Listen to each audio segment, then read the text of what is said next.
What's up, everybody? It's Jared with Capture the Magic. And if the Disney and Universal Studios rivalry already wasn't heating up, as you have a lot of competition now with Epic Universe opening, Disney having their rebuttal of the lands that they're building, and basically a continuing theme park war that is great for the consumer. And it seems like it's heating up even more as Universal has nabbed a major talent, an Imagineer from Disney, that is coming over to Universal, and this is on the heels of a Universal creative executive heading over to Disney. So it seems like there is some nabbing of talent going sort of back and forth between Disney and Universal. But this talent that's coming from Disney over to Universal is a pretty significant one. So we have an article here from that Park Place. This is really the best article I could find about really the background of all of this and really what it could mean. So we're going to read through this and get some thoughts on it because I do find this very, very interesting. And this originally was broke by Boardwalk Times, which is actually a really good follow on Twitter X if you're looking for some of the, sometimes the news, it's not the major headline news. They have a lot of valuable information that comes out of that Twitter account.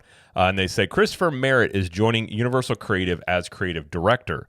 Merritt is a former Imagineer and an author for Disney Editions. Merritt is also the author of Mark Davis, in his own words, designing the Disney theme parks with Pete Docter, and more recently, The Happiest Place on Earth, the incredible story of Walt Disney's Disneyland with Don Hahn. So that's where the announcement originated from here. So who is Christopher Merritt? Christopher Merritt boasts over 30 years of experience in the entertainment and theme park sectors, specializing as an art director, creative director, and attraction designer.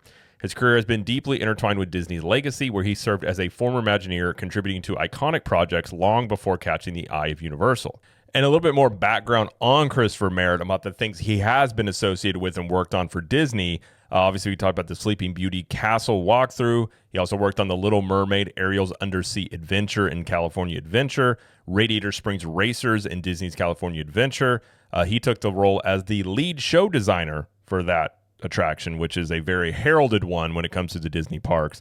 He also worked on Mickey Avenue at Shanghai Disneyland, and he also worked on the Beauty and the Beast ride at Tokyo Disneyland, Tokyo Disney Sea, and Shanghai Disneyland. Merritt's literary contributions include Mark Davis, in his own words, like we talked about, with Pete Docter, who is the Pixar director. So you're talking about some pretty high up, people that he knows and has worked with before at Disney. More recently, in celebration of Disneyland's 70th anniversary, he collaborated with Disney legend Don Hahn on The Happiest Place on Earth, the incredible story of Walt Disney's Disneyland, a comprehensive exploration of the park's development from the early 1950s, featuring rare media and stories from its formative years.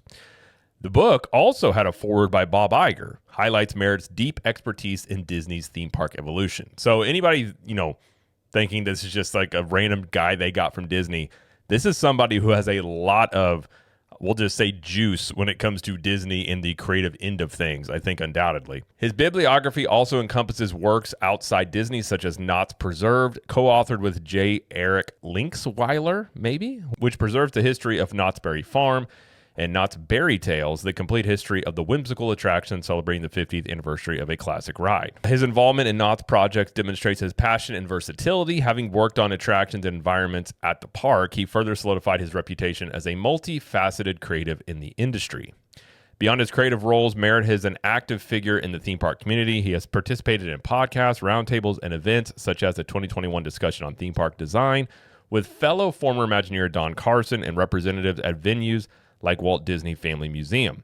In 2025, he featured in events tied to Disneyland's milestone, including talks on Mark Davis's design process with rare concept art and footage. So when we talk about the move to Universal Creative, the innovative arm behind the experiences like the Wizarding World of Harry Potter and Jurassic World, the ride, have long been a rival to Walt Disney Imagineering. The addition of a former Imagineer to the Universal team in such a prestigious role represents a huge acquisition. While details on his specific responsibilities remain sparse, his background in attraction design and storytelling suggests he could influence upcoming projects, potentially elevating Universal's narrative-driven experiences. This transition isn't Merritt's first venture beyond Disney. His Instagram bio notes a role as senior art director at THG, likely the Hetema Group, a prominent theme park design firm, indicating a career that spans multiple creative entities. Merritt's defection to Universal could signal shifting dynamics in the competitive world of themed entertainment. Bringing in a talent like Merritt, who literally wrote the book on Disneyland's history, could provide Universal with fresh perspectives on immersive design and historical storytelling at the level of Disney from back when it was something to brag about. What did you say? With Merritt's proven track record, Universal may aim to blend Disney-esque magic with its own high-thrill ethos, possibly influencing future attractions. As of now, neither Universal nor Merritt have released an official statement beyond the social media reveal, but his LinkedIn profile already reflects the new role. Theme park enthusiasts will undoubtedly keep a close eye on this former Imagineer as he shapes the next chapter of Universal.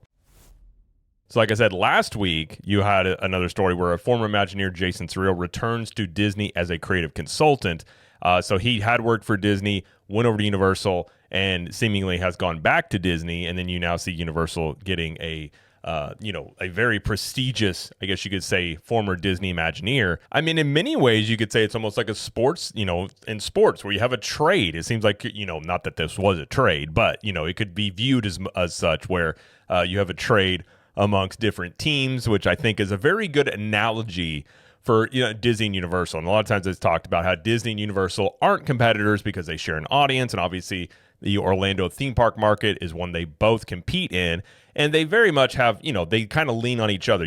Disney has been saying for months and years that Epic Universe is only going to help Disney, and then you could say likewise with the things that Disney is going to eventually get done and built, that it likely would help Disney, but also would help Universal as they share an audience. So I contend they are competitors, but much in the view of, you would say, in a sports league. It's not that you want your biggest rival to no longer exist, but you want to bring your best and you try to beat them, and that's part of the fun of it. And I think this is exactly what Universal and Disney are currently doing, as Universal is being much more aggressive in the things that they're doing, not only with Epic Universe, but the things they're likely to continue to do. And then they, had the announcements of the Universal Horror Unleashed experiences that they're doing nationwide. They're doing the Kids Resort down in Texas, which are likely to do many more of those around the country as well. So Universal is really ramping up what they're doing. And they have over the years now a lot of the Disney creative talent, as when you had the Lake Nona thing. And if you're unfamiliar with that, that was under Chapek, where they tried to move basically the headquarters of Imagineering to Florida. And during that whole, I guess you could say, debacle in many ways, a lot of the Disney, Imagineers went over to Universal. And I think now that Disney and Universal are becoming much more competitors now, as Universal is really becoming a much bigger player in the theme park landscape. So I think a lot more people are really looking out on creative talent going to either Disney or Universal. And, this isn't something I think that's going to change Universal necessarily, but I think it's just another thing they can add into their roster of creative talent.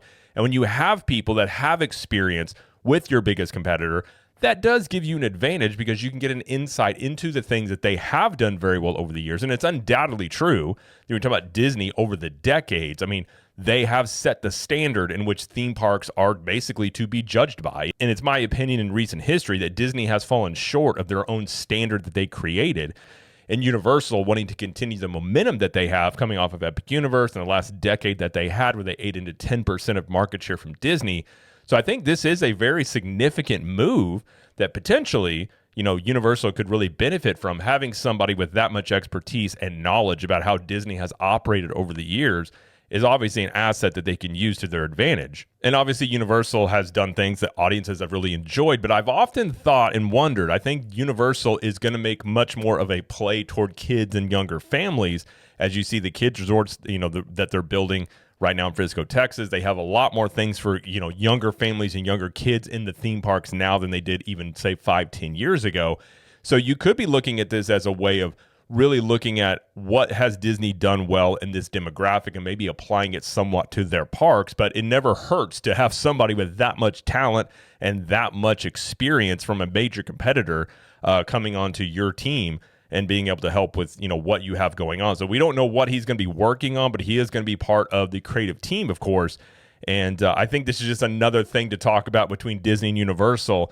And I would say this is a pretty good get for Universal to get a talent like Christopher Merritt here. And as I've been saying as well, I think Universal is going to be very, very aggressive this next decade, coming off the heels of Epic Universe. I don't think they're going to slow down. I think the things that they've already announced, like Rip Ride Rocket going away, likely to be more announcements, not only for the existing parks, Universal Studios and Islands of Adventure, but also Epic Universe. I think this plays into that, and I think this also feeds into the, my overall thesis of just Universal being much more competitive and much more aggressive, and I think this is just another telltale sign of that. But I think this does show you that whatever Universal does have planned for their parks, whether that is talking about Orlando or you're talking about California or perhaps even the UK park, bringing on talent like this obviously feeds into the fact that they are going to be more aggressive going up against Disney. And I'm sure Disney doesn't like to see this, as again, you have, Christopher Merritt wrote a book where Bob Iger wrote the foreword. He wrote a book with Pete Docter. So he has really high pedigree when it comes to Disney. And I think obviously collecting this much talent of former Imagineers. And I think what you would say is when Imagineering was in its heyday, those type of Imagineers coming over to Universal is going to be nothing but a positive for them. At the very least, even with the culture of the Universal creative team, having that sort of person come over here with that knowledge and expertise that has experience with your biggest competitor. I mean, obviously you can read between the lines here and see how that could be something that Universal could definitely use to their advantage, get an inside look at what are the things that Disney had done over the years to really help them grow and become the theme park destination that they are today, which is exactly what Universal wants to be. And Universal has not been shy about that. They've said they want to be the first choice when it comes to Orlando, which, again, I think leads to them being competitors, as many people like to argue the opposite. And I think this could be an indication that Universal is going to continue to do a lot more things in their theme parks, because you don't bring on somebody of this pedigree if you're just planning on playing it safe and not really doing too much else in your theme parks. So obviously, I think this is going to lean into Universal's future projects that they're doing, whatever those may be. So I think this is just getting more exciting. And as I've said many times, I love competition. I think competition is nothing but great for the consumer. And I think this leads further into that sentiment that Disney and Universal have been competitors much more than I think Disney over the years has liked to admit. I think now they more publicly admit it. And even investors have been talking about on the latest Disney earnings call, having some reservations about some of Disney's numbers based on increased competition, basically not saying it, but hinting at, being Universal and Epic Universe. So likely what this means is more cool things coming to Universal Studios. And then obviously with Disney, they're going to open up their lands. So bringing more competition into the theme park market, I think is nothing but a good thing. And it's pretty exciting to see stuff like this, because I think this is definitely hinting at bigger things to come for Universal.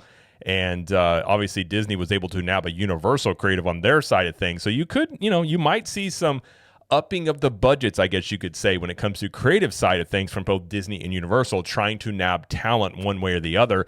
Many times, like you've seen in the tech world, it's not uncommon to see a big tech company go after somebody at another company, throw a lot of money their way to bring them onto their team to really give them an inside look at what a competitor is doing and bringing more talent on their side. I think clearly you're looking at a very similar scenario right here. You're likely to see much more of this into the future. So I'm all for more competition. Sniping talent from each other, I think, is nothing but a great thing. Fight. But we'll wait and see what ends up coming of this in the future. But for now, a lot of potential.